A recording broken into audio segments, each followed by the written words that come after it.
आज पूर्व निर्धारित कार्यक्रम के अनुसार 1 सितंबर 2024 को जनमत झारखंड नवनिर्माण महासभा का ये चौथी बैठक है। इस चौथी बैठक का जो मूल बिंदु है वो मूल बिंदु ये था, सीट शेयरिंग और विकल्प यात्रा। इन तमाम बिंदुओं पर चर्चा करते हुए आज हम लोग इस मोड़ पे पहुंचे हैं कि जो हमारा आगामी विधानसभा का चुनाव होना है, इस प्रदेश में आगामी विधानसभा चुनाव में जनमत नामक जो संगठन हम लोगों ने तैयार किया, जिसमें 10 घटक दल हैं, 10 राजनीतिक दलों का महागठबंधन के नेतृत्व में हम चुनाव लड़ने जा रहे हैं। सीट शेयरिंग के मामले में विभिन्न राजनीतिक दलों से ये कहा गया था कि अपने अपने राजनीतिक जो दल हैं, अपना विधानसभा जहां से वो चुनाव लड़ना चाहते हैं, उस विधानसभा का नाम और प्रत्याशी का नाम का आप सूची जमा करें। इसी क्रम में स्पष्ट हुआ कि सर्वप्रथम हम लोग जो है सो जो 10 राजनीतिक दल के लोग हैं, उसमें एक एक विधानसभा को पहले चिन्हित करें, जहां से जो पार्टी का नेतृत्व करने वाले जो प्रमुख व्यक्ति होंगे, जो चुनाव लड़ने की मंशा जाहिर करेंगे। तो आज 10 जो है विधानसभा का नाम सामने आया है, जहां से प्रत्याशी लड़ेंगे, जिसकी चर्चा अभी अध्यक्ष जी आप लोग सामने करेंगे। आपको बता दें कि आज के कार्यक्रम में जो प्रस्ताव पारित किए गए हैं, उसमें यह हुआ कि सर्वसम्मति से जो इस हाउस में जो विचार और जो निर्णय हुआ कि भाई हमारा जो विधानसभा का चुनाव का जो नेतृत्व करता होगा, यानी जिनके नेतृत्व में जो हमारा स्टार प्रचारक होगा, और चुनाव जीत के जब हम आएंगे तो विधानसभा में जो बहुमत दल का नेता होगा, फिर 10 दलों के बीच का जो अभी आपसी सहमति बना, उसमें सर्वसम्मति से पूर्व विधायक सुरजो सिंह बेसरा का नाम मुख्यमंत्री के रूप में प्रस्तावित किया गया।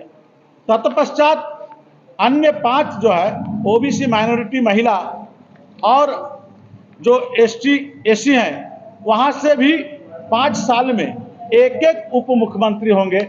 इस प्रस्ताव पर भी आम सहमति बनी। इसके अलावे सांगठनिक दृष्टिकोण से और जो हमारा महासभा है, इस महासभा के बैनर का जो कार्यक्रम होगा, धारा प्रवाह आम आवाम तक पहुंचाने के लिए जो महासभा के प्रवक्ता होंगे, तो इस क्रम में संगठन का जो प्रधान जो प्रवक्ता होगा वो हमारे इमाम शफी जी हैं। सर्वसम्मति के नाम पर स्वीकृति बन गई। और उसके अलावे जो 5 जो प्रवक्ता होंगे 5 प्रमंडल में, उस 5 प्रमंडल में 5 नाम आई हैं। उसमें रांची जो दक्षिणी छोटा नागपुर प्रमंडल के रूप में जानते हैं, अनुपा विश्वकर्मा, चूंकि महिला प्रवक्ता महासभा में होना अति आवश्यक था। उसके अलावे उत्तरी छोटा नागपुर प्रमंडल में प्रवीण मेहता, उसके अलावे आपका कोल्हान में माघवेंद्र मेहता, उसके बाद संथाल में प्रेमचंद्र किस्कू, और जो पलामू प्रमंडल है उसमें आशुतोष सिंह चेरो। ये 5 आदमी के नाम पे सहमति बना। ये 5 व्यक्ति इस संगठन के प्रमंडलीय प्रवक्ता होंगे। अपने अपने प्रमंडल क्षेत्र में वो निवास करते हैं और उन क्षेत्रों में पार्टी की गतिविधि, संगठन के गतिविधि पर मीडिया के सामने वो मुखातिब होंगे। इसके बाद आज का जो कार्यक्रम है, इस कार्यक्रम का जो मूल विषय है, उस मूल विषय पर अभी हमारे बीच जो प्रस्तावित मुख्यमंत्री जो होगा जनमत का, सुरजो सिंह बेसरा जी सामने हैं, आपके बीच सभी बातों को रखेंगे। सर्वसम्मत से जो जनमत बना 10 राज्यों का, 10 राजनीतिक पार्टियों का, ये हमको लगता है कि 2024 में पहला उम्मीदवारों की घोषणा होगी अपने आप में। अभी तक या सत्ता पक्ष या विपक्ष ने गठबंधन का सीट शेयरिंग हुआ ही नहीं, कौन कहाँ से लड़ेंगे। लेकिन हम लोग पहला बाजी मार लिया कि जनमत ने आज पहला सूची, इसको घोषणा समझ लीजिए, फाइनल समझ लीजिए। तो 10 पार्टी में कौन कौन है, पहला 10 आदमी नाम निर्विरोध रूप से उम्मीदवार चुना गया है जिसको चुनाव लड़ना है। पहला है झारखंड पीपुल्स पार्टी के श्री सूर्य सिंह बेसरा घाटशिला से चुनाव लड़ेंगे। दूसरा है कि ईचागढ़ से, यानी ये दल क्या पार्टी, भागीदारी पार्टी, भागीदारी पार्टी से श्री श्याम बिहारी प्रजापति ईचागढ़ विधानसभा से उम्मीदवार लड़ेंगे। फिर हो गया राष्ट्रीय जन क्रांति मोर्चा डुमरी से लड़ेंगे मौलाना अब्दुल मोमिन रिजवी। उसके बाद सेवा दल, भारतीय जो मानव सेवा दल, अखिल भारतीय मानव सेवा दल से डाल्टनगंज से लड़ेंगे शिव प्रसाद अग्रवाल। और उसके बाद धनबाद से लड़ेंगे LJSP लोक जन समाज पार्टी चंद्रशेखर पाठक। उसके बाद जो है ये बहुजन मुक्ति पार्टी से लड़ेंगे गोमिया से, जो मुरलीधर राम लड़ेंगे। उसके बाद RPI Republic party of India, उसमें खिजरी से लड़ेंगे जिसका प्रीतम सांड लोहरा। आदर्श संग्राम पार्टी से जामशेदपुर पश्चिम से लड़ेंगे रंजीत दास। और झारखंड पार्टी एनी होरो का झारखंड पार्टी खूंटी से लड़ेंगे अलेस्टर बोदरा।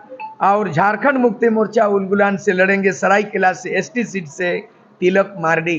तो ये पहला 10 पार्टी का 10 उम्मीदवार 10 विधानसभा, ये घोषणा एक ऐतिहासिक है। आने वाला दिन में हम लोग सीट शेयरिंग में मुस्तैदी से बैठेंगे और हम लोग आने वाला दिन में हमारा कार्यक्रम है 22 सितंबर से 5 प्रमंडल का दौरा होगा सामूहिक रूप से। इसका अभी लंच के बाद अभी निर्णय लेंगे, लेकिन तिथि घोषणा हो चुका है 22 सितंबर से, जो दुमका संथालपना दुमका से शुरू करेंगे और 5 प्रमंडल का दौरा करेंगे। और तीसरा विकल्प ना सत्ता पक्ष ना विपक्ष, अब तीसरा पक्ष, सत्ता भी नहीं बदलेंगे बल्कि व्यवस्था परिवर्तन करेंगे, गुड गवर्नेंस देंगे, भ्रष्टाचार का उन्मूलन करेंगे, पलायन को रोकेंगे, स्वरोजगार को नौजवानों को रोजगार देंगे।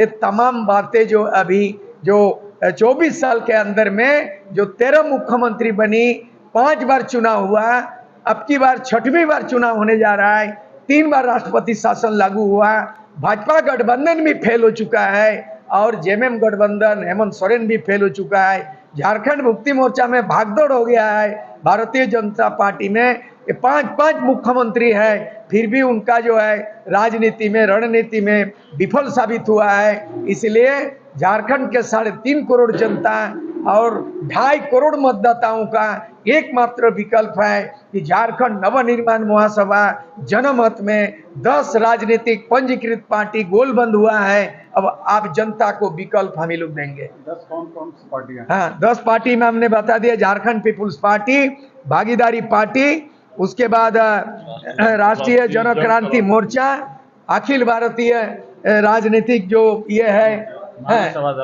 उसी में राजनीतिक दल। उसके बाद है लोक जन समाज पार्टी भारत, फिर राष्ट्रीय जन क्रांति मोर्चा, बहुजन मुक्ति पार्टी, अखिल भारतीय मानव सेवा दल, आदर्श संग्राम पार्टी और भागीदारी पार्टी। रांची विधानसभा क्षेत्र में तीसरा विकल्प है। जनमत के संगठन विस्तार के लिए हम लोग 22 सितंबर से संथाल परगना की सरजमीन से पूरे 5 प्रमंडल पे हमारा संयोजक मंडली और अध्यक्ष मंडली की पूरी टीम, पूरे लाहौल लश्कर हर एक प्रमंडल पे जन जागरण, आम सभा, जागरूक सभा और हम लोग पूरे झारखंड के सर्वांगीण विकास के लिए हम लोग चिंतन मंथन हम लोग करते हुए पूरे राज्य का दौरा शुरू करने जा रहे हैं। 22 सितंबर से दुमका की सरजमीन से शुरू होगा, जो कोल्हान में आके खत्म होगा।